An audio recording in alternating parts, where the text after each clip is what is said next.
ভিন রাজ্যে স্বামী পরিযায়ী শ্রমিকের কাজ করেন, এদিকে স্ত্রী এক যুবকের সঙ্গে পরকীয়া সম্পর্কে জড়িয়ে পড়েছিলেন বলে অভিযোগ। ওই গৃহবধূর শ্বশুরবাড়ির লোকজন দুইজনকে হাতে নাতে ধরে ফেলেন। এরপর সারা রাত তাদের একটি ঘরে আটকে রাখার পর সকালে বিদ্যুতের খুঁটির সঙ্গে বেঁধে রাখা হয়। ঘটনাটি ঘটেছে পূর্ব বর্ধমান জেলার আউসগ্রামের ভেদিয়া গ্রামে। জানা গেছে, ভেদিয়া বাগদিপাড়ার পাশে আদিবাসী সম্প্রদায়ের এক বধূর স্বামী ভিন রাজ্যে কাজ করেন। শ্বশুরবাড়ির সদস্যদের সাথে ওই বধূ থাকতেন। বাগবাটি গ্রামের এক বিবাহিত যুবকের সঙ্গে তার দীর্ঘদিন ধরেই পরকীয়া সম্পর্ক গড়ে উঠেছিল বলে অভিযোগ। রাত প্রায় 1টা নাগাদ প্রেমিক যুবক ওই বধূর ঘরে ঢুকেছিলেন। সেই সময় ওই গৃহবধূর শাশুড়ি দেখে ফেলেন। বাড়ির লোকজন ও প্রতিবেশীদের তিনিই খবর দেন। হাতে নাতে দুজনকে পাকড়াও করা হয়। অভিযোগ উঠেছে, দুইজনকে রাতে ঘরের মধ্যে আটকে রাখা হয়। সকালে দুইজনকে ঘর থেকে বার করে আনে লোকজন। দুইজনকেই বাড়ির কাছের একটি বিদ্যুতের খুঁটির সঙ্গে বেঁধে নিগ্রহ করা হয় বলে অভিযোগ। ঘটনার খবর পেয়ে ঘটনাস্থলে পৌঁছায় আউসগ্রাম ছোড়াফাঁড়ির পুলিশ। দুইজনকে উদ্ধার করতে গিয়ে পুলিশকেও স্থানীয়দের বিক্ষোভ ও বাধার মুখে পড়তে হয়। পরে শেষমেশ দুইজনকে উদ্ধার করে পুলিশ।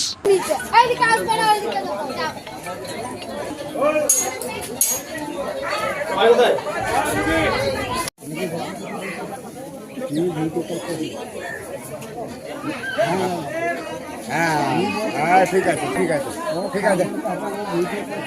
হ্যাঁ ওইটা সোমবারে ওইটা করবি, ওইটা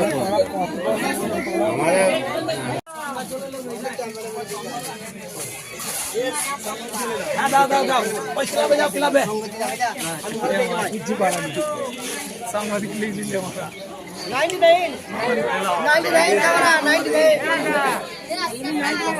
কেউ কিছু করতে পারবে না।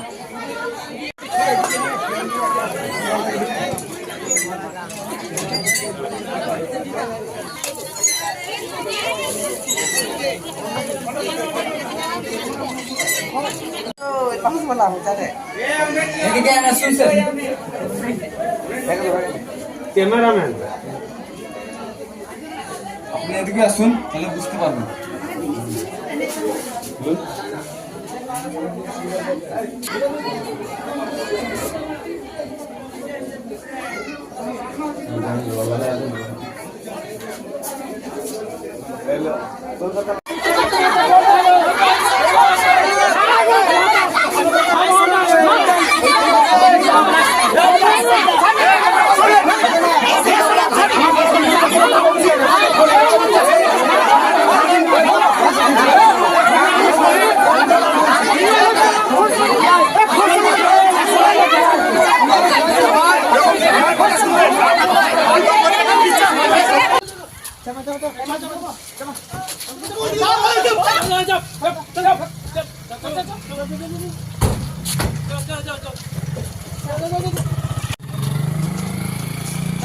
যাও